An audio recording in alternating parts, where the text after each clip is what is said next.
There's many reasons to start a garden. It might be for beauty, it might be for love, but what we all need to think about is maybe it's good for a healthy lifestyle. How can we garden with a healthier lifestyle in mind? Well, that's what we're going to talk about right here on the Backyard Gardens podcast. To have a good harvest, one must plant good seeds and must also use the right kind of fertilizer. The carrots have grown large and firm. How good they will taste. Welcome to the Backyard Gardens podcast, where we talk about all things gardening and give the information out for you to be successful in your garden, whether it's your first or your last. We are your hosts, Ben, the backyard gardener, and Batavia, the front yard gardener. one in the country, One in the city. Now get ready as we dig deep into this wonderful world of gardening as we learn to grow and grow for change. Healthy living in the house. Mm-hmm. What?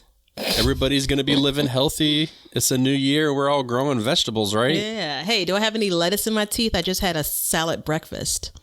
Did you really? Yep. Nice.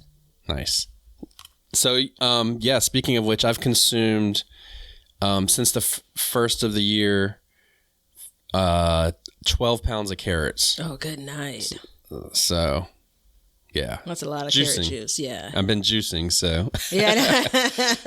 You've been cutting them into little slivers and just popping them in like Tic Tacs. Yeah. Oh, no. I've been juicing the crap out of them. But carrot juice was surprisingly good. Dude, isn't it? Yeah. It's crazy. You wouldn't think that it would be good. Mm-hmm. Sweet potato juice is very sweet. Huh. Who would have thunk it? It's what it's called. Yeah. Sweet potatoes, right? I feel like the juice, I guess because it's more concentrated, it's sweeter than just a plain all out, baked sweet potato, which is the most natural cooked form of a sweet potato, right? It's a different kind of sweet. Mm-hmm. I think. You get that cooked caramelized sweet, and then you just get that raw sweet. Yeah. You know what I'm saying? More sweet or sweeter? Oh. I'm sure it's sweeter. Sweet. No, I'm thinking the proper way of saying it is sweeter. Either way. Yeah, sweeter. Yeah. Whatever, who cares? This is the Backyard Gardens podcast. This is not the English Professor 101 podcast. Yeah, we've been doing a lot of that lately, right? So look, let's get the housekeeping done. Everybody leave us a review wherever you're listening to us. It'll truly help us out. We appreciate it. And we have our seed giveaway going on. It closes on February 1st. Mm-hmm. So just go to backyardgardenstv.com and sign up, and you will get our newsletter, and you'll be entered into all of our giveaways. So, and what else did I miss? I know I missed a bunch of stuff. Oh no, I think that covers it. Okay. Yeah. So the official word on the greenhouse now, I feel safe to say, is it's 3 to 5 degrees above at night. Yeah. With no insulation, nothing, just straight up. I was thinking about you this morning because I went out, got my boots on, actually I just went out with what I have on and boots because I knew I was going to be in and out. And I was checking on the Claytonia that's in a container and the curly kale that's in a container. It's sitting inside of a raised bed on the patio. And I had covered it with plastic, 2 layers of plastic. And I had uncovered it a couple of days because I could see the condensation. I could see it was sweating inside. So I'd uncovered it a couple of days ago and meant to cover it back up before the night, but didn't get around to it because, once the dark hits, it's not lights out for me. So anyway, I went out there and I said, it was, very limp, right? All of the greens, because we've had a high of 32, 33, and getting into 20s at night. And I said to myself, oh gosh, would I have benefited from another 5 degrees greenhouse wise? And I'm thinking that another 5 degrees for Chicago weather in January probably wouldn't have been that big of a benefit, No, I don't think, I agree with that completely. I don't think it would be, but I think what it does is it gives you a good starting place to go to the next level. Yeah. At a more affordable price. Because I looked at greenhouses that were like legit greenhouses, and they were $10,000, $15,000. Yeah, that's not gonna happen. It's. But man, it got money like that. Damn, I'm trying to save money by growing produce. Like I would never pay that off ever. You know what I mean? I don't know, but how many pounds of carrots did you eat already, baby? Yeah, but I didn't grow them. No, okay. I bought them billy goats. But I mean, I think it's the idea of for zone 6, right? 12 months around the year, like actively everyday harvesting vegetables and unheated anything is just not a reasonable expectation, you know? So. Oh, you could do it. You could do it with this thing. No, I said unheated. Yeah, I know. No, I couldn't. Yeah, you can. I'm telling you. You just got to insulate it. Okay, maybe. Yeah. I was about to be very stern with like, okay, yeah. I know you were. Yeah. I got worried. I was like, oh shit, here we go. It's only minute 5. Yeah. I'm still not convinced. And I'm not being, I'm probably being a little bit stubborn. I'm convinced if you grow the right things and you have enough insulation, you totally see like the one that I have, it's got air leaks all in it. But so it's nothing but air leaks. Let's get to numbers and what temperature do you think that I could get to in that scenario? What's your lowest temperature? I mean, easily. Average. Yeah. I can get into the teens. Let's just put it that way. It can stay in the teens. You could probably keep it 8 to 10 degrees warmer. If you put it in the right place and you have the right stuff in it and do the right stuff, I feel strongly with that. So what I'm saying is if you take it to 19 degrees and you give me 10 more degrees, that's 29. And that's still putting me in a place where vegetables are alive, but they're limp and not in a place that I want to harvest them. But they come back quick because the soil gets warmer during the day. Okay.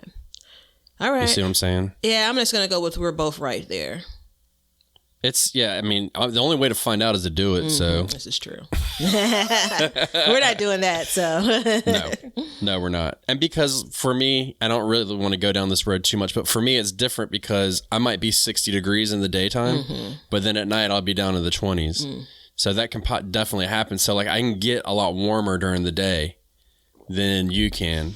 So that's an issue. Yeah, that's what I was looking at too. I was looking at the forecast and I think I need to get into the 40s outdoors for a couple of daytime days for it really to kind of perk things back up, because I intentionally left it off to give it some air and I knew that it was going to be in the 30s, which should be fine because they were perky, if you will, kind of perky, if you will, when I took the plastic off. But now they've had like 2 days of, freezing temps, so right. It is what it is. It's fine. I still have some lettuce indoors under grow lights that hasn't bolted yet. So that's what I had. Right. That was what made the breakfast salad. Hey, you made a breakfast salad from your garden in January. With tomatoes too. Still with tomatoes. Tomatoes. Uh-huh. That's awesome. Yeah, good stuff. Good for you. So speaking of which, planning a garden for a healthier lifestyle. Where do we go with this? There is a lot to unpack here, and I don't think we're going to get through all of it because if not, it would be like telethon, 15 hours. Yeah. So I think we just have to hone in on a couple of points, like what does it mean for you? What does it mean for me? Because otherwise, there's so many pieces of that puzzle. Right. Even if you start to question like a healthier lifestyle. So I think generally most adults agree that vegetables are good for you. Vegetables are a part of a healthy lifestyle. Are you an adult that agrees with that? I agree with it to an extent. Of course there's an asterisk. Why you got to say it like that for? I thought this is a new year, new you, and you're going to be polite to me. Listen. You may have the clock may have just struck midnight on that. Oh, it did strike. No, I think the only reason why there's an asterisk is, and this is a big part of what I have to do about the garden, is it's definitely healthy as long as you cook it right. Yeah. So, but listen now, listen. I just was reminded about how often I said listen now, like it just registered in my mind. Yeah. So, it makes me nervous every time you say that. Yeah. So, but I'm smiling. Don't be fooled, though. Just at the base level, we're not talking about preparation, which is a part of what we will talk about, because that can just, toss all of the greatness and the health out of the vegetable. But vegetables should be a part of your diet if you're in general, and specifically if you're trying to achieve some level of a healthy diet, right? So if we start there, I think that there is a benefit. And I'm not even going to tap just yet into the idea of you can grow other things besides vegetables, obviously, fruit, herbs. So of all kinds. Just a garden in general. Yeah. I mean, it's no, I mean, you don't have to really break it down like that, because I think that it does lead to a healthier lifestyle. And I think that with proper planning, it can. So the question is, do you think that gardening can lead you to a healthier lifestyle? I think that, yes. I think it's a part of the toolkit, if you will, for a healthier lifestyle. I think that if do you think... Go ahead. I was just going to say, if you fold in some of the other principles we've talked about, over the 89,000 episodes we've recorded, it's the plant what you're going to eat and eat what you plant, right? Plant what you're going to grow, or eat what you're going to grow and grow what you're going to eat. So just subtly, if you plant it, there's something to be said about perhaps you'll eat more of it, Yeah. But you're going to ask me something. Go ahead. No, I was just going to say, do you think that having a garden can lead to introduction of new fruits and vegetables into one's life? Absolutely. Insert new year, new Batavia, like the level of hype I was just about to get to. Absolutely. I've experienced that personally. And I feel like I'm pretty open when it comes to the things that I'll try and, Yeah. But so what's the one thing that you had never eaten before that you grew that you fell in love with? Eaten before that? No, not that you'd never eaten before, but you probably didn't consume a lot. Yeah. Something like that. I'm going to say that, believe it or not, peppers, not spicy peppers, but bell peppers. You know how they say eat the rainbow? Yeah. I generally, in part based on expense, based on shelf life, I generally wouldn't buy or cook with or eat a lot of peppers. It also has led me, for peppers in particular, to eat more fresh, like raw food versus just cooked. So yeah, I mean, it sounds simple, but sometimes it is just that simple. But it doesn't have to be hard. I mean, that's the thing is, if you're listening to this podcast, trying to find something that's like absolutely stunning and amazing about something like that, you might be at the wrong place, because we're pretty basic people. And for me, it was eggplants. I never really had a lot of recipes for it, but I heard that it was a good producer, and what little bit I had eaten, I'd like. So I grew it and I enjoyed it. And now I have a bunch more recipes. Yeah. The problem is, I tend to prefer fried eggplant. So that kind of leads me into like the first thing is like, if you're going to grow it and your goal, let's say your goal for 2021 is just, I'm going to live a healthier lifestyle, and you start your garden. If you only like something one way, like fried or something really unhealthy, maybe I'm not going to say don't plant it, just don't plant as much of it. Yeah. So you don't have that to consume. Yeah. You know what I mean? Eggplant's actually a good example of it. And while I learned last year in particular, it can put on a lot of fruit. If you're lucky, right? It can put on a lot of fruit, and it's exactly that point. The ways that I would normally cook eggplant, and it's not even fried, it has a lot of oil. There are a lot of other condiments. Yeah. It soaks up everything. So, it soaks that oil up really bad. Yeah. So with that in mind, I'm planting eggplant with the dishes in mind that I'm going to make with the eggplant.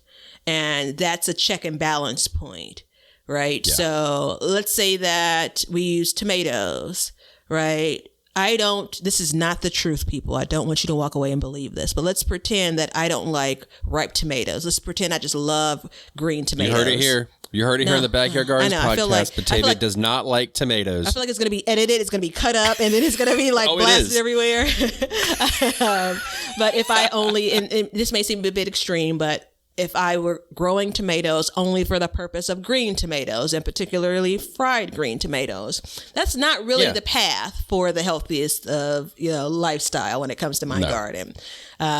So I think eggplant is probably more practical when it comes to a dish. I mean, there's even a twist on it. It's a nightshade, right? And so some people have some issues for other health reasons where nightshade doesn't do their body well, right? I was giving away some plants last year, and I was offering eggplants because Lord knows I had a bunch of those. And she's like, "Oh, well, thank you. You know, I really try to stay away from nightshades." I'm trying to think of what the condition is. I think it leads to I'll think about it. Leonard ain't. He's shaking his head. He's like, whatever.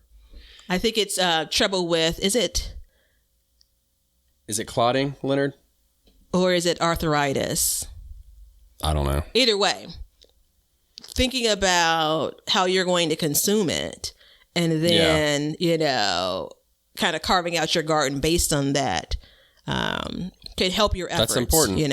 Well, and there's inflammation was the thing. Yeah. Inflammation. Yeah.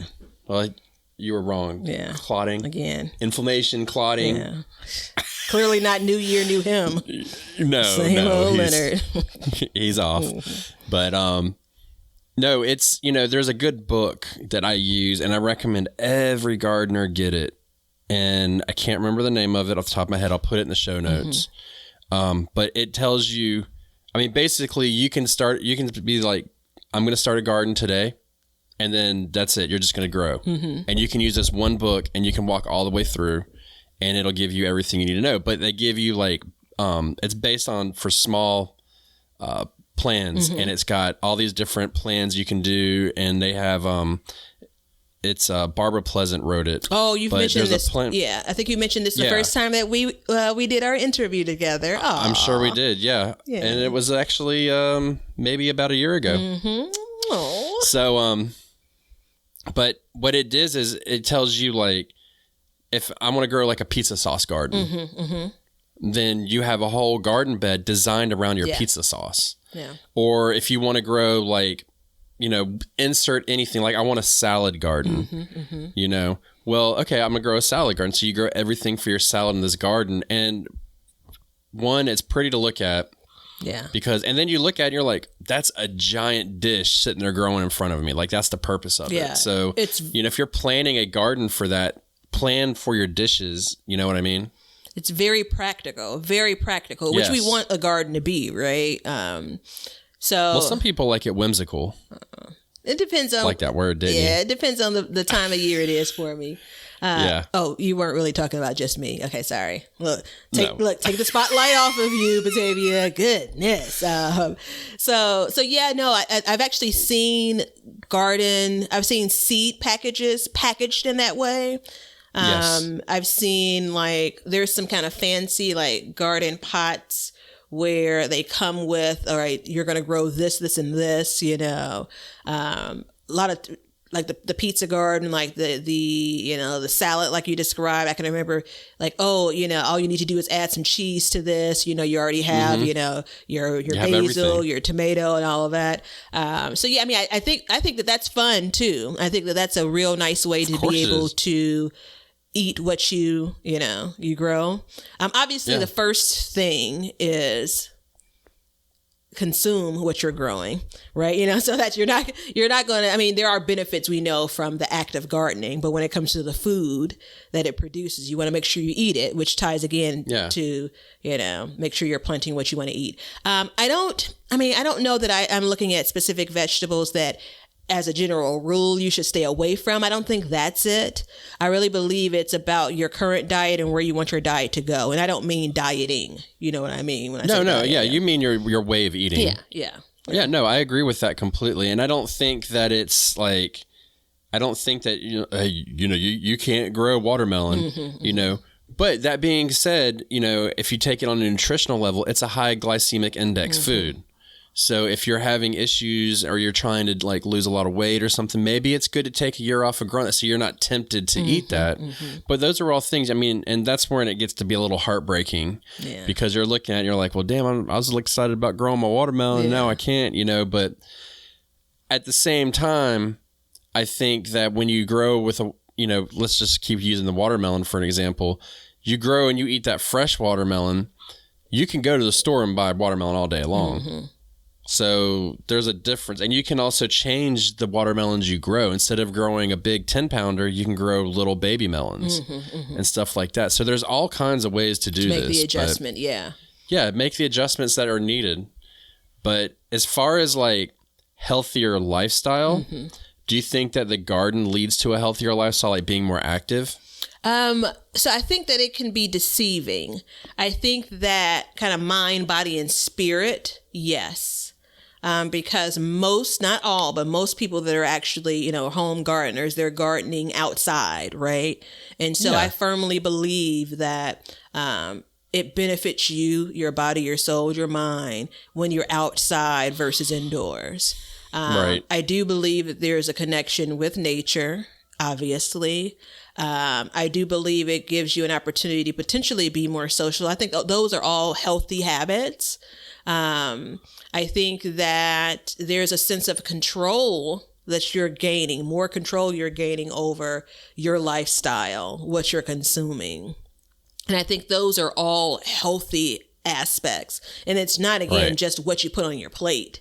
It's kind of how you get there. I think that I'm convinced that most people, when they're starting a garden, they will learn something new about either gardening or specifically something they're trying to grow or plant.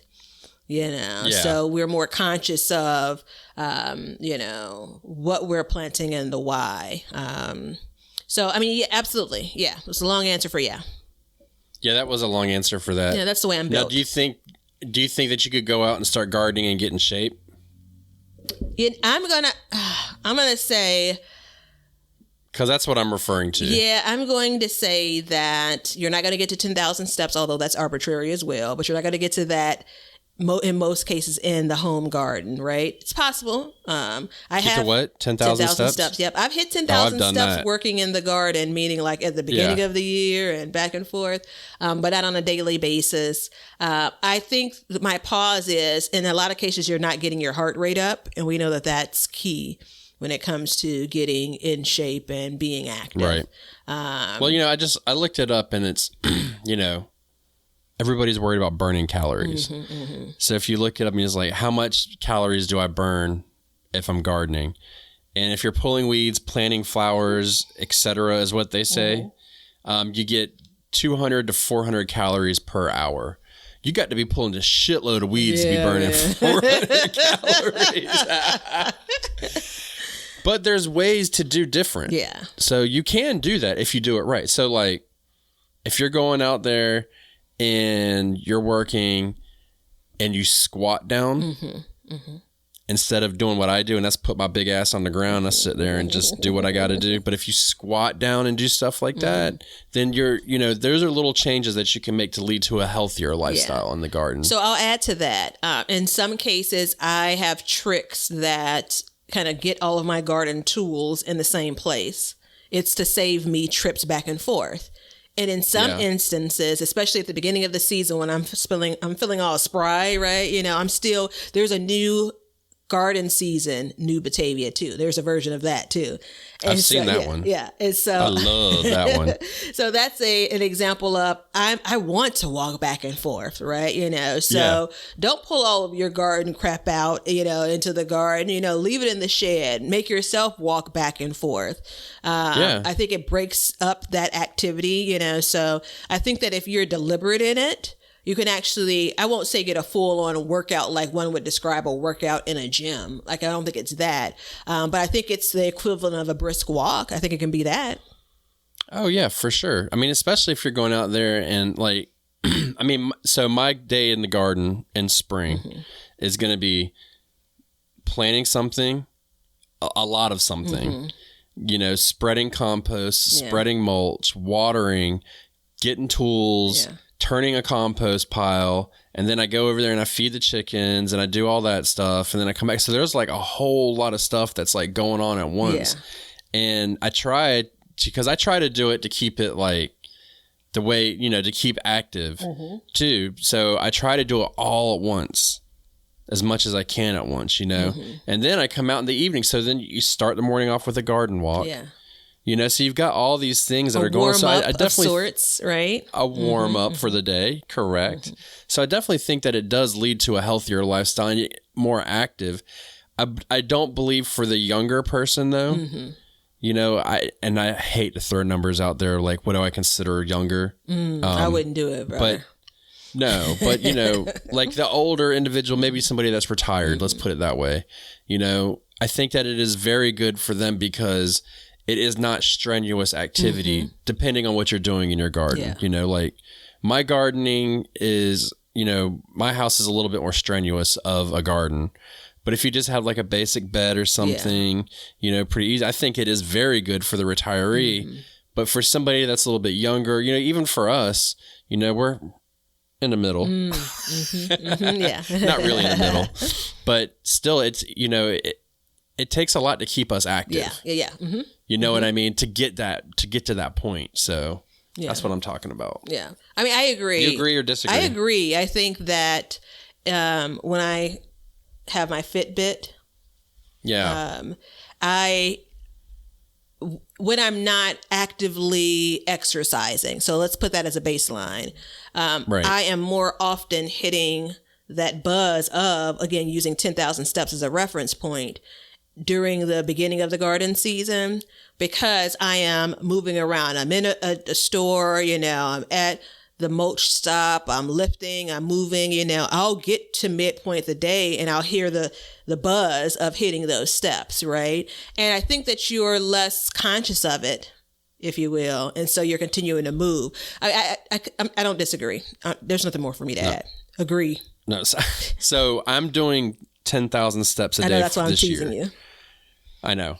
So, in Batavia, are you doing 10,000 steps with me? It's coming along. We're coming along. Yeah, it's coming along. It's okay. It's okay. We can't have new year, new Batavia, and like we have to. One has to stop and another one has to start. Yeah. So my watch, you know, it was set for 6,500 steps, which I was getting quite regularly. But now I set it to 10,000, and when that bitch goes off, I'm like, yeah. Because you gotta, to get 10,000, you've got to like actually go out there and do it. Yeah. You know what I mean? But if I go out there in my garden, I will hit my 10,000 a lot faster than any other day of, you know, even if I go out for a walk, which I'd have to do anyways to hit this. Yeah. But. Well, I mean, I think so. And this isn't everyone's story, and I recognize that. But for me, I don't work in an office building anymore. I don't work at an actual place, right? My work is at home. And so when I used to work downtown in Chicago, I would, you know, walk from the train to the office. I may go out and walk, you know, during my lunch break. You know, I'm obviously walking back home, right? If I spend some time in the garden that morning or after work, like there's a bunch of things that lead me to move. Now being at home, and I've been at home since 2019, I have to be very intentional, right? So everything that I need for today, I can find within the walls of my home and outside in the garden space. That's not a lot of space. And so it's very easy to look up 10 hours into the day and you've been stationary. So that's a part of the reason why I really perk up when it comes to, you know, that spring, the weather breaks, you know, there is some specific purpose outside. But I say that to say the reason why gardening is such a great hobby, right? It's such a great activity is because, again, 9 times out of 10, it's going to force you to get outside. Right. And well, I mean, basically you have to, there are indoor gardeners, but there's not as many. Yeah. So, and that's the thing too, like in the spring, man, you go to those nurseries and stuff. It's like boom, I'm telling you, booming, party over here. Everybody's out there. They got their all the ladies got their exercise pants on. All the guys got their tank tops on. They're all ready to go. I mean, my man's got his bandana on, pulled tight, dripping with sweat. He's got his cart loaded up. He's like, "Yeah, I'm fitting to go out here, and I'm going to go out here. And I'm going to lay this rock." He's got bags of rocks. She got shovels. I mean, everybody's going crazy. And it's because in the wintertime, we're all sitting there all pent up, bullshitting. You know what I mean? We're all sitting there with our feet kicked back. Yeah. So, you know, everybody gets pent up and ready to get out.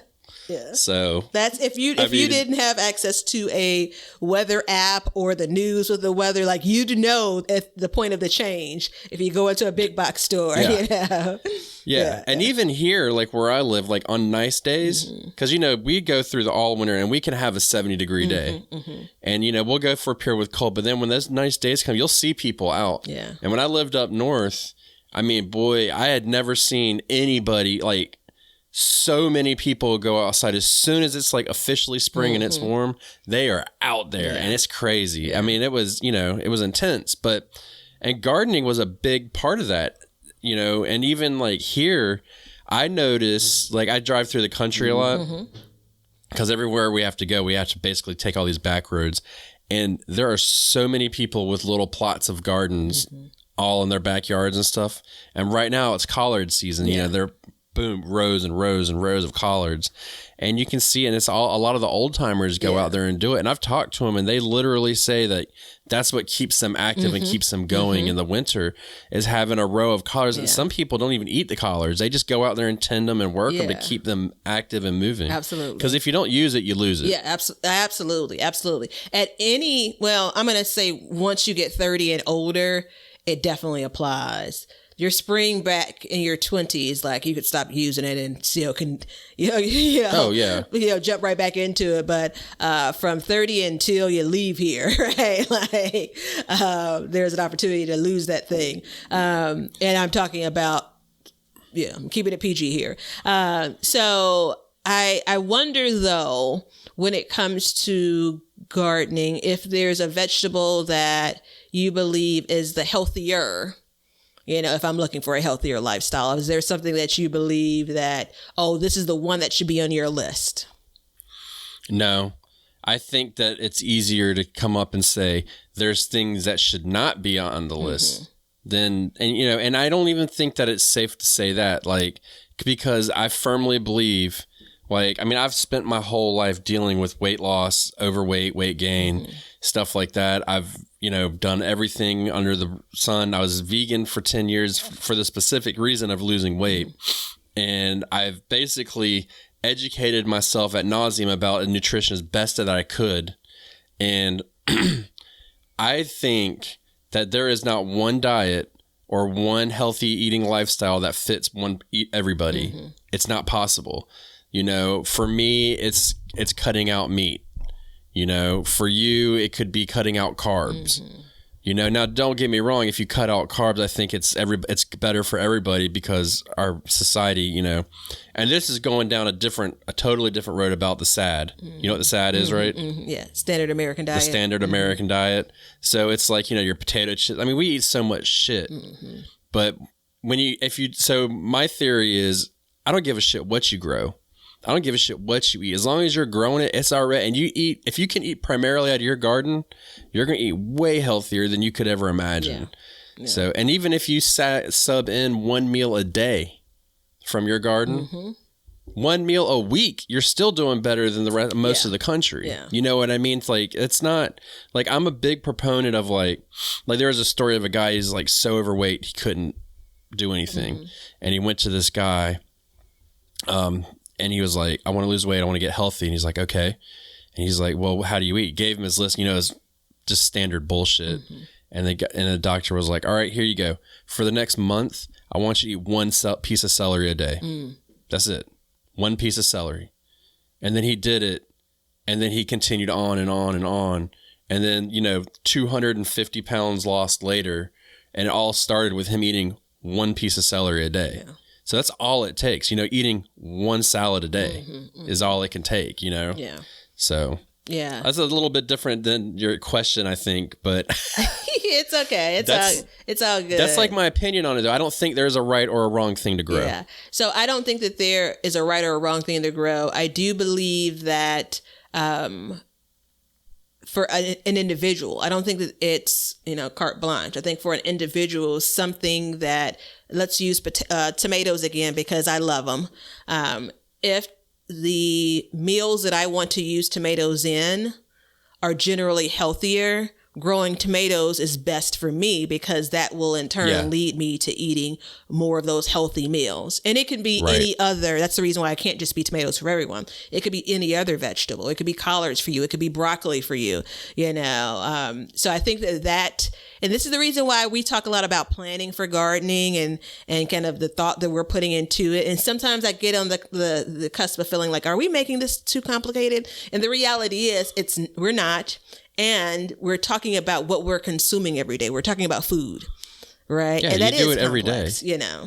Yeah, and the thing is too, I go back on what I said. Like, I've never grown white potatoes for a reason. Mm-hmm. Okay, I've never grown corn for a reason. Yeah. Okay, like corn has zero nutritional value. You know what I mean? Like, I mean, you can get some calories and stuff like that, and it's delicious. Don't get me wrong, but you know, that's the main reason why I didn't grow is because there's just no value to it. And the potatoes are a lot of carbs that I just quite frankly didn't need nor really want. And I love French fries. Yeah. So I do take that back. There are those, but even then, like, it's not like, I can't say that as a blanket statement. Yeah. And that's you and for that's you. That's for me. Yeah. For me. Yeah. But I'll still eat the hell out of a potato. Don't get me wrong. Yeah. Yeah. I mean, listen now, potatoes and potatoes.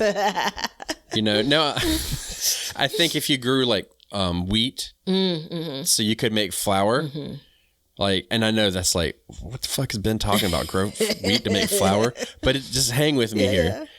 If you did it, you'd grow enough wheat and make it into enough flour to make bread. It wouldn't be a big deal. Okay. You know what I mean? Because you would be working way harder to get that loaf of bread. Yeah. And same with the potatoes, though. If you did it and you factor out over, and you know, this is a crazy way to think about it, but if you factor out all the effort you put into growing the potatoes, curing them and everything, tending them, versus going to the grocery store and buying a 5-pound bag, I think it's okay. Yeah. You know what I mean? So let's use potatoes and let's villainize potatoes today. Oh no, that won't happen. Not on my watch. But let's think about potatoes and let's fold in the gardener way of eating and eating with the season, right? So you're talking about the gardener family? The gardener family, yes. Okay. Yeah. So for potatoes, if you can go to a grocery store, the grocery store is going to have potatoes and you can purchase potatoes, right?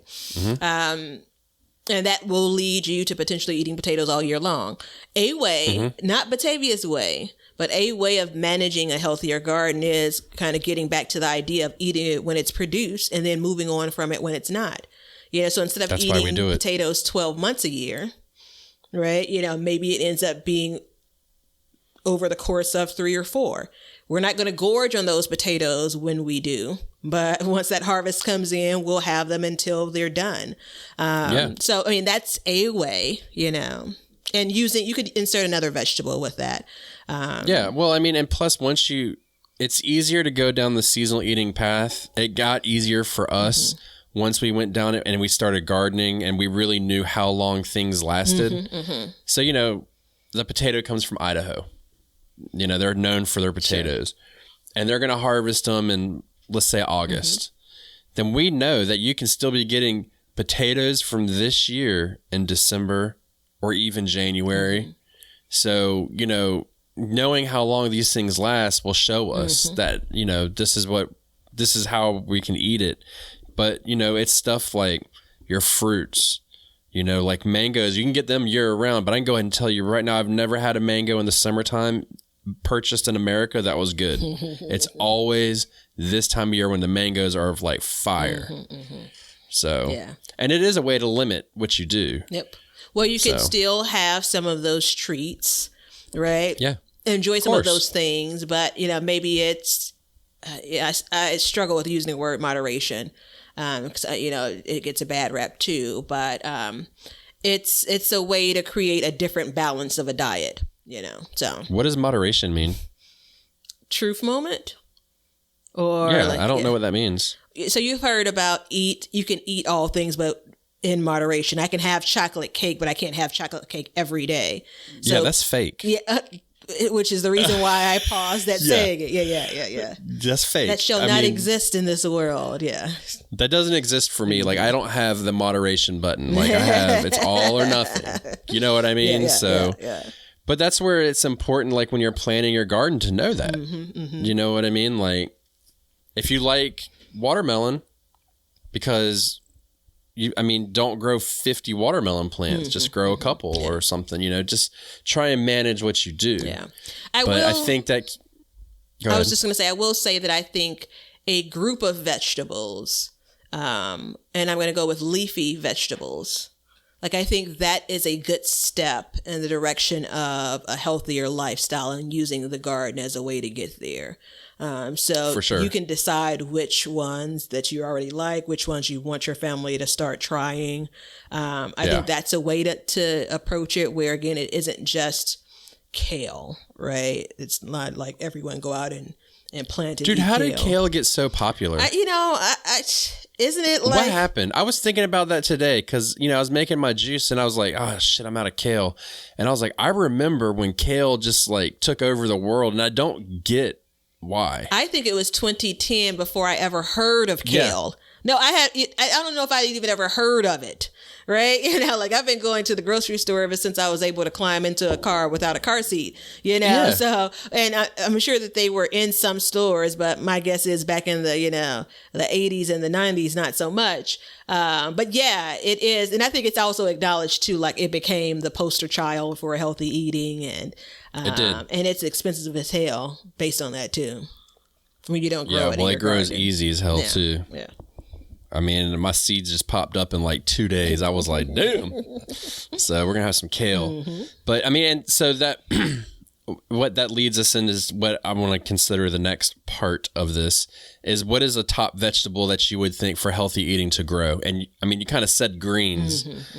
Are you just going to lump all that together? I'm putting leafy greens in because I think that there are positive things that come from most all leafy greens, whether it's spinach, whether it's lettuce for a salad. We won't get into the lack of nutrition that's in most lettuce greens, but whether it's collards, whether it's, kale. I mean, we could go on and on when it comes to the leafy greens. I'm not going to name one because I really think it's a preference. I think a goal can be, if you want to garden, if you want to have a healthier lifestyle, if you haven't already done it, plant one leafy green this garden season. So that would be my recommendation. Do you have a specific vegetable in mind? Well, I mean, yeah, I got a bunch. So lettuce, even though you say it's nutritionally void, it's really not. It's got protein in it. So, believe it or not, there's like Olympic athletes that are raw vegans that eat like 4 or 5 heads of lettuce a day and thrive. But that's I get it. Yeah. I get it. So I'm going to go there because I can. We say things like, protein is a common question. I know that you've gotten ad nauseum, when it comes to when you guys are vegan. Where do you get your protein? And it's like, when did anyone ever ask that? Yeah. And I hear comments around insert has protein. But then we have to kind of drill back to say, how many heads of lettuce do they need to consume, and who's really consuming that much lettuce, right? Like, we have to tell the whole truth there. And so I'm saying it doesn't have as much nutritional value as insert a collard green leaf.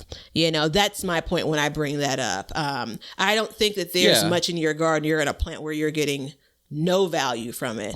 Perhaps corn. No, I mean, there's not really, nothing was created with no value.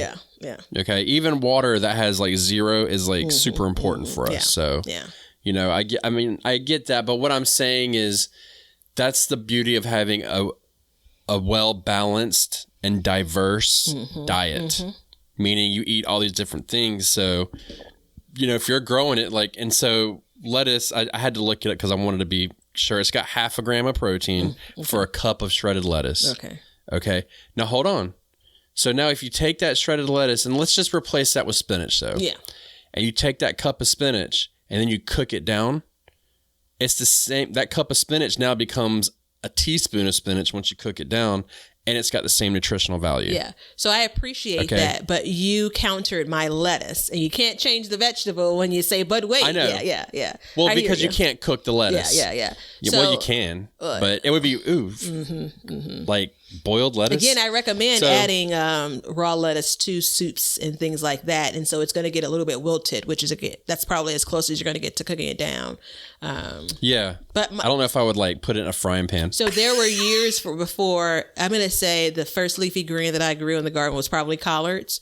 But before that, there were years where I didn't have any leafy greens. And again, I grew food, I ate food, I was happy, I was healthy, but as a part of this episode, that's the recommendation.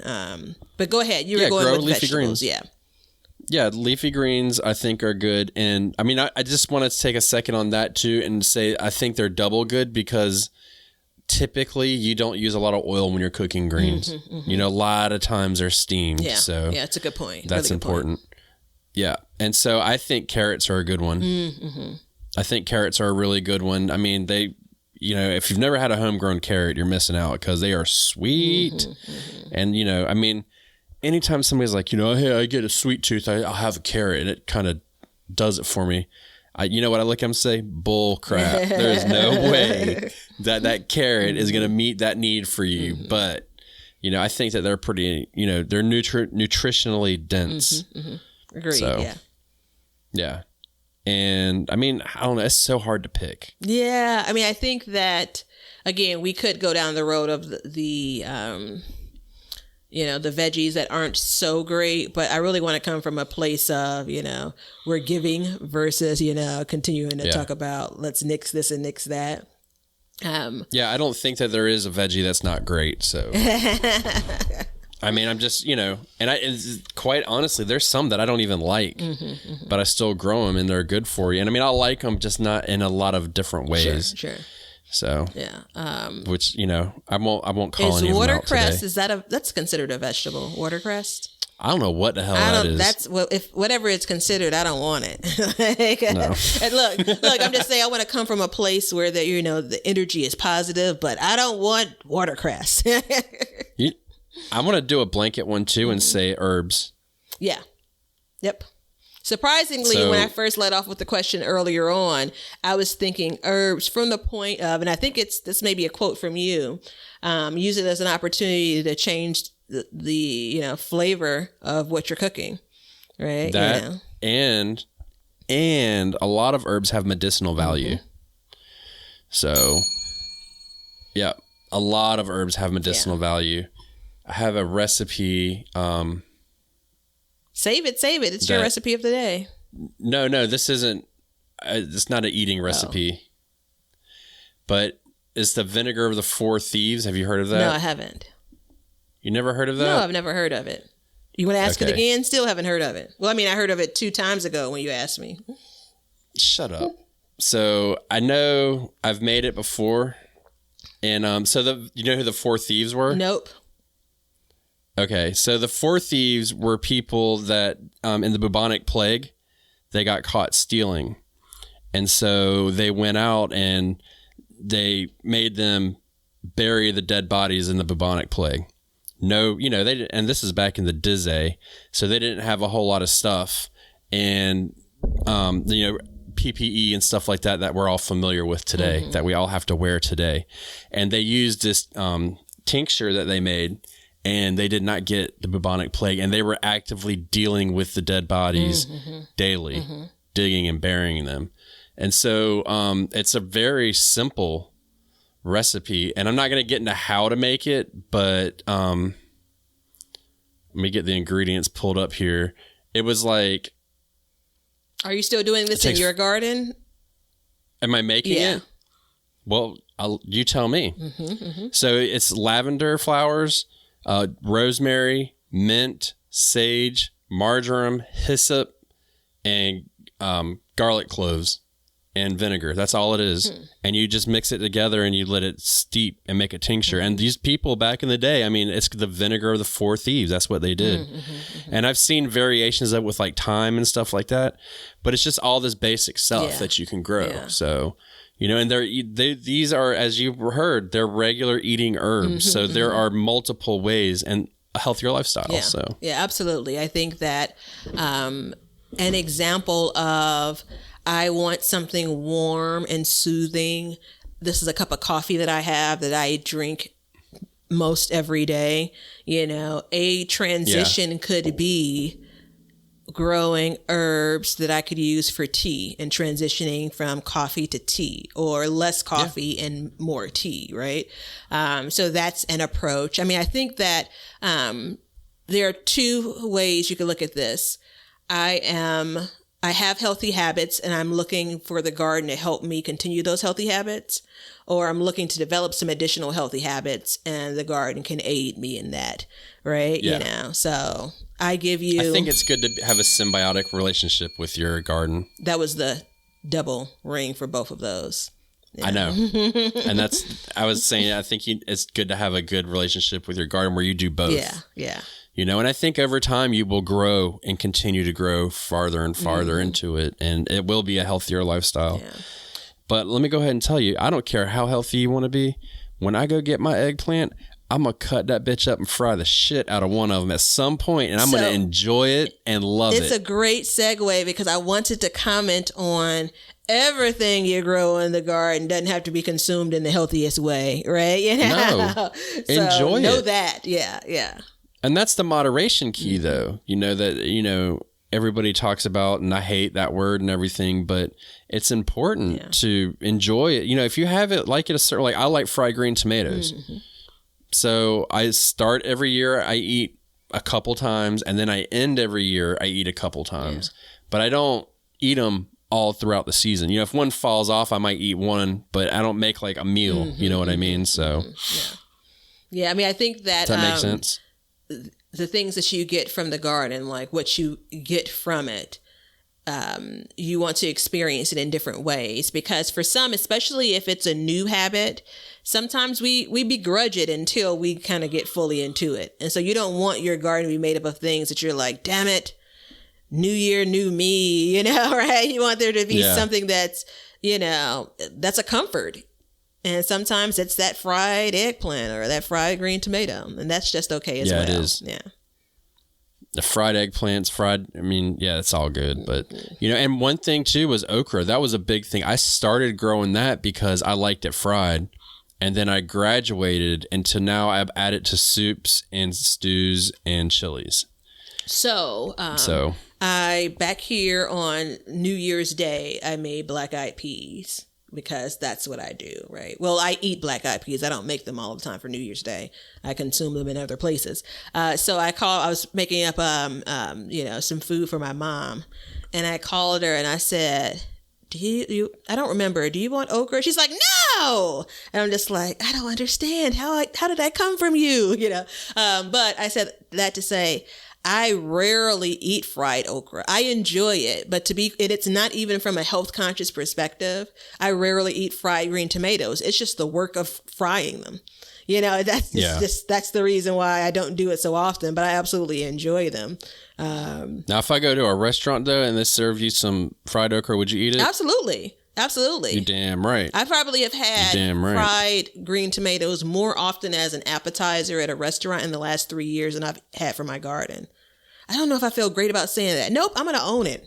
I feel good about saying it. Let them do the work. Nah, fuck that. You got to start. You got to change your life. New Batavia, new you, new year, new spring, whatever. No. But you know what I have done? You got to start making that. You know what I have done? I haven't tried it for green tomatoes, though.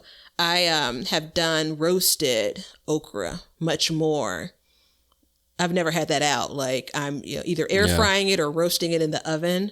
Have we given that as a recipe? I'll have to look back because that's one of my favorites. And it's less work, to be quite frank, again, not for health reasons. Well, okra is not in season, so you can't be giving out okra recipes. I can do anything I want to. No, not on the Backyard Gardens podcast. You see it creeping back in? Like I heard it, and I'm going to stand firm. Not on the. We always give seasonal recipes out. That's what we do. Unless you edit it out, I'm going to give it. No, I'm not editing anything. I know you're not. Look, I know that you're that stubborn. So if I decide to, you're not going to cut my mic off. Today's your recipe, so we won't get it today. But No, you will not get it today. And hey, look, I can throw the hammer down and be like, no. I'll just sit over here and go, la, la, la, la, la. Consider that. Yeah. I'll be 6. Think about what happens on the other side of that. And that is a threat. No, in all seriousness, though, we do come from places of, if you're going to eat it, it's better if you make it at home. But I also come from a place of, if there's a lot of work to do with it, I'm cool with I'm cool with paying for it. So yeah. Now, first of all, I agree with that completely. But there is a dark side behind gardening for a healthier lifestyle. Tell me more. And, well, I mean, it can be a lot of work and turn you off. You know what I mean? Yeah, it can be a lot of work. You're speaking to like kind of one of my garden commandments.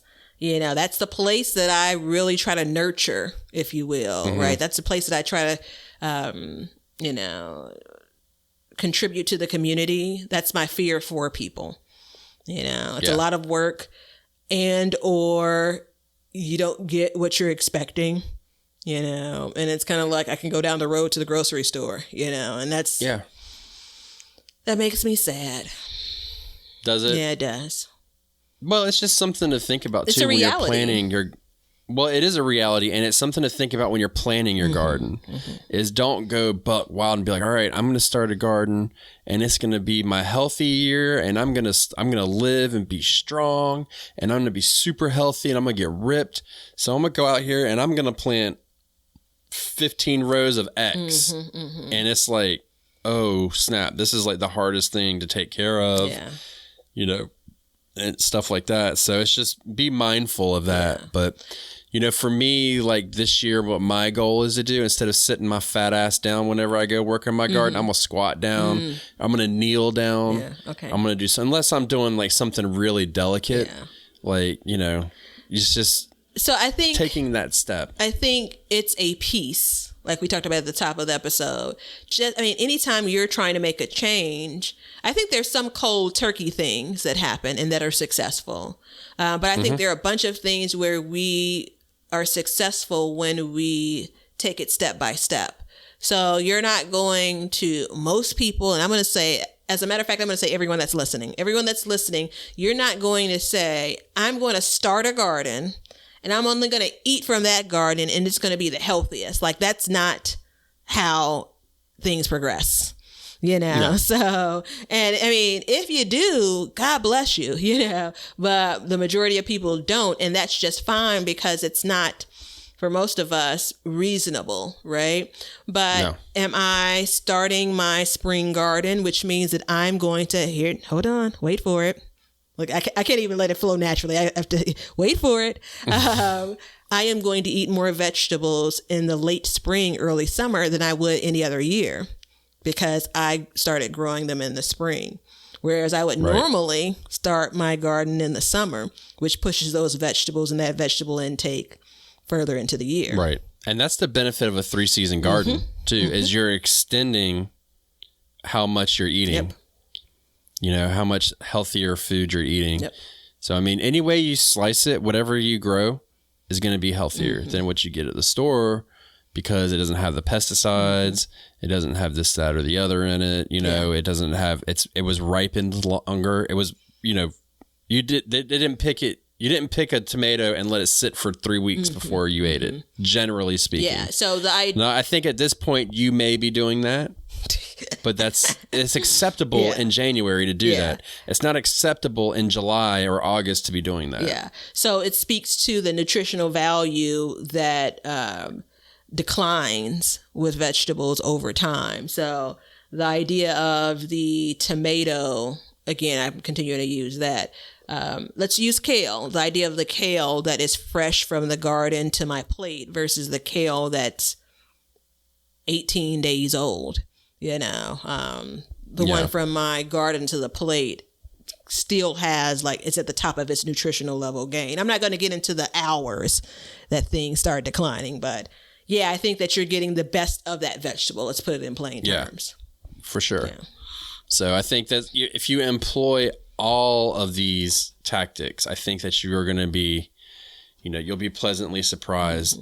And just to kind of reiterate what we were talking about, it's planning your garden for certain dishes can help, planning out in a certain order, being more active outside, and just being mindful of what you do. I think that's all leads to a healthier lifestyle in a garden. Absolutely. Hear, hear. And growing the right foods. Do it. But so when you grow all these foods, the problem is you got to cook them. And when we cook them, we got to have a recipe. So therefore, I'm going to give you the recipe of the day. Really?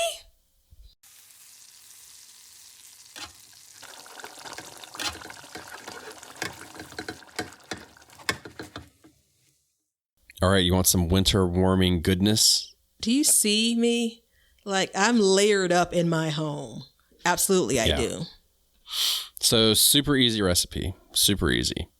And if you've made pot roast before, you've probably done this. But I don't eat pot roast.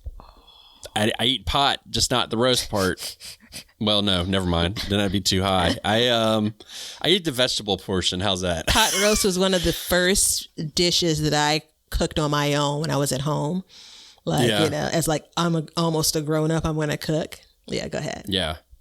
And so this goes along with the healthy eating because I pick the ratio of vegetables based on what we're doing. So it's potatoes, white potatoes, halved, quartered. I generally do quartered, like red potatoes, and then carrot sliced, and then parsnip. That's right, parsnip sliced. And I usually do more parsnips than I do carrots. So I'll do about a 2-to-1 ratio. So I'll probably put in a pot for our family, and I like to have leftovers. I'll do probably 3 carrots and 6 parsnips because we like to have leftovers. Sure. And then a container, which is usually like 14 ounces, about maybe a pound of mushrooms. Put that in the pot. But you're going to brown your onions first. I water saute them. So we can do that, or you can use oil, whatever you want to do. And I just water saute them. And then when they get brown and a little bit caramelized, not a lot, just a little bit, I will add in my mushrooms and just let them cook a little bit of water out. And then I add everything in. And then I get a big can, the bigger can of cream of mushroom soup. I dump that in. Okay. Add a little bit of water to it. Just a little bit, because I want them potatoes to start cooking down and stuff. And then I'll put in a packet of French onion seasoning. Okay. And then I put in 2 tablespoons of black pepper. Yeah, black pepper is clutch. You got to have the black pepper. And then a little bit of rosemary, just a couple sprigs of rosemary in it. And then we cook it. And then you cook it. I cover it and I bring it to a boil, and then I cover it for, I want to say 30 to 40 minutes. Was there any other liquid? Like, did you add any more water to it? No, because all the mushrooms are going to release liquid. Okay. So what you can do is you can come back and just let me finish the recipe before you cut me off. I'm hungry. I know you are. Hey, look, I am too. I haven't eaten in 6 days, so give me a break. Okay. And I'm giving you a damn recipe. My bad. Yeah. So you do that, and you leave the top on, and then you can take it off. So if you leave the top on, as things cook, it adds that water. It's not escaping. Sure. And so when you get done, about 40 minutes, and you just check, make sure everything is, soft like you want it, then you can take it off. But periodically, if you want it a little soupier, you can add a little bit more. I like mine thick. So what I'll do is after the end, I'll take the top off and let it cook down for another 15 minutes. And then you just cook it with rice or noodles. I prefer rice personally. This is a stew you describe it as? I don't know what I describe it as. I mean, yeah, it's kind of like a really thick stew. So you like thick stew and you can't deny. Sorry. I do. I do. Yeah. And you can also add sour cream into it too if you wanted to make it a little richer. Okay. Yeah. You could do that, but I'm not a big fan. That's more like you're going down stroganoff country then. Yeah. No, I appreciate that because even for things like, I know you mentioned like you're a soup guru, things like insert a vegetable and make a stew. One, it goes a long way, or excuse me, a soup. But we could get caught up in the same old recipe for it, you know. So you're going to have some type of beef stew. You're going to have some type of, noodle, like chicken noodle or vegetable noodle, like soup. And then that's it. And maybe a chili. My next recipe is going to be a no chicken noodle soup. Okay. I'm just going to go ahead and tell you. It's my world famous chicken noodle soup. All over the world? All over the world. Okay. Everybody that's eaten it, all 4 people love it. And if you ask them about the soup in any part of the world, they'll say they love it as well. Those same 4 people. They'll say, Ben Gardner's famous chicken noodle soup was the best ever. Well, I look forward to that one as well. Yeah, good recipe. Me too. Thank you. I sometimes find myself asking, so how do you prepare insert this, because I'm curious. Kohlrabi was one I was just asking another gardener about, I think last month, because I think I plan on growing it this year. I'm not certain, but I think I will. And so the question is, instead of me just looking up on the interweb, it's like, how do you enjoy it? So it's nice to hear another insert parsnip, a recipe with parsnips. So. Well, and that's one of the reasons why I grew parsnip. I grew it for specifically 3 different recipes. Okay. So that, I'm employing what I'm sitting here telling you doing is what I do. Yeah. Like I literally, and you can ask Batavia, like I freaked out. I was like, I need parsnip seeds, Batavia. Yeah. And she sent them to me because I couldn't find them. So, but there's literally like, I had 3 recipes and I knew I wanted parsnips for them and I knew that I had to grow them. Yeah. And that's what I did. Yeah. Good on you. So, practice what you preach. Hey, look, well, I'm not going to say anything because my mom might be listening, but sometimes they didn't. But, seriously, it's like, what good is it if we don't sit here and tell people, like, practice what we preach, Yeah, how can you eat this? Now, there are some things that I have planted and been like, no. Feeling it? Yeah. No. It happens. But, even the carrots, like, I grew those with a specific reason to, I grew fall ones to put into that recipe as well, but I grew them with a specific idea of snacking on them. That's like why I grew them. So that actually, I just want to tap on that for just a quick second. Yeah, please. Things like that, a carrot is a great example of that, where I do a lot of, not as much, but previously, but I still do it sometimes, a lot of kind of mindless eating. The idea of, if you want to call it snacking, fine, snacking, being able to say, oh, I just harvested some carrots, right? I'm going to snack on those. It's a lot easier than saying, did you open that bag of potato chips? A lot healthier. I should probably say that, right? So it's just, I wouldn't even bat an eye about picking up a carrot and eating it. Those are just the small things. So talking about changing habits, I bought a shit ton of garlic coming into the fall. 1, because I was canning with a lot of recipes that call for garlic. And then 2, I had the intention, which I didn't do, but I had the intention on also planting grocery store garlic to see how it turned out. So I didn't do that. And I now have it in a container in my cabinet, like under the counter. And I found myself, because I have it and I'm conscious about like being wasteful, I'm eating food with a lot more garlic in it. And interestingly enough, the smell of garlic was similar to bananas, where I kind of get turned off by it. Like I can eat it, but then I don't want to smell it afterwards. But when I open the cabinet now, I smell the garlic and there's something that's been triggered where I'm just like, and maybe this is all the time alone, with all of this, social distancing. Well, maybe it's that. But I said that you get used to those things. You get used to those things and it brings a happy feeling to you. And so there has been a shift, and there are all kinds of benefits when it comes to garlic, but there's been a shift for me where I now have the desire to consume it more, because I'm hoping to have a great garlic season this year. So I'm going to have a lot of garlic to deal with later on. And I'm kind of building those roads, and it kind of happened by accident, but it's really working out, right? A little bit more garlic than I would normally put in a dish. In some cases, I would never put garlic in a dish. I'm putting a garlic in a dish, right? So it's not in my coffee. And it makes it better, doesn't it? So what's the number one benefit behind consuming garlic? I don't know. Come on. The internet says, reduce blood pressure. Nope, negative. What is it? Fights heart disease? Keeps the vampires away. Oh, we should be preparing for that too. I was just talking about my post-apocalypse skills needing to be used shortly. There you go.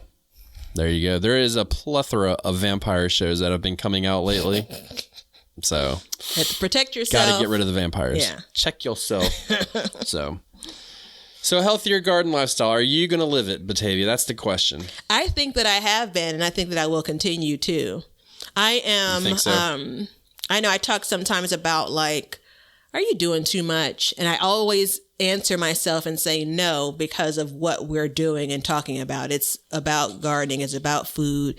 It's a direct connection to healthier living. And I think incrementally, I've made improvements when it comes to my lifestyle, and health based on the garden. Now, again, am I the most healthy I've ever been because I garden now in the backyard and front yard? No, right? But these are positives. Let's put it that way. Put it in the positive bank. How's your mental health? Oh, so listen, dude, don't start. I'm going to ring the bell over. I'm not going to talk about the tears that you're going to bring me to. It has helped me tremendously from a mental health aspect. Exactly. And so that's another important aspect behind this is we're not just talking about physical health. We are talking about mental health. And I thoroughly agree that if you are having a garden and you're working out in it, that it does help to some aspect your mental capacity. Okay. Agreed. Now, if you plant a garden that's too big and it stresses you out, maybe that's not the answer, but to some extent, and I mean, there's been studies proven, so, and we've talked about it in the past, but I think it's a good thing. The garden is healing. Insert the clip. And, and I can go ahead and tell you right now that mine, Leonard, you look for that clip. Of course he's not. All right. Lately, my garden has been keeping me extremely busy. So the bigger it gets and the more we have going on, I stay out there more. Like throughout January so far, I have had to go out there every day now. Yeah. Whereas in the past, I wouldn't go out there at all. Yeah. So good on you. But that's part of that whole soil thing. Well, I kind of want to go back to my break, man. You know what I mean? So yeah, I have couch potato tendencies. So the idea of a spring garden just from that perspective alone is good for me. It's healthy for me. Yeah, it definitely, like in the spring, I'll stay outside for at least 2 to 3 weeks, like all day. As much as I can, I'll stay out there working and getting it straight. Yeah. So, because remember, I keep mine busy in the spring so I can chill in the summer. This is true. So, ding, ding, I'm just throwing bells all over the place now. I know. Do it. All right, so it's that time. We're gonna go plant healthy gardens and live a better lifestyle. We love you guys. Thank you for showing up. Please check us out on all of our stations. Check us out on our YouTube channel, Backyard Gardens. Batavia is going to be giving us a video soon that's going to be delightful and soothe her gardening heart. Yeah. So don't cry. Don't cry in the last 3 minutes. I'm holding on. All right. So everybody, wear a mask, stay safe, be strong, be healthy, and get to plant in your damn garden. See ya. Take it away, Batavia. See ya. Thanks for listening and hanging out with us today. If you want to continue the conversation or just see what we've been up to, feel free to follow us on Instagram at Backyard Gardens TV. And we'd love to see your gardens and what you've been up to. So tag your photos with hashtag BYG podcast and we'll share them and help you out with whatever kind of issues you have. We love seeing what you guys are doing. And if you want to see some videos that we were producing, you can follow us on YouTube at Backyard Gardens TV. And we'll be posting clips and podcasts and recipes and vlogs and greenhouse stuff and all that good stuff, everything to keep your garden soul happy. So head on over to our social media pages and give us a like, a follow, and a subscribe. And until next time, learn to grow for change. And we're going to call this one a wrap. Now you know why people feel like celebrating at harvest time. All over the world, people have feasting and good times when the crops have been gathered in.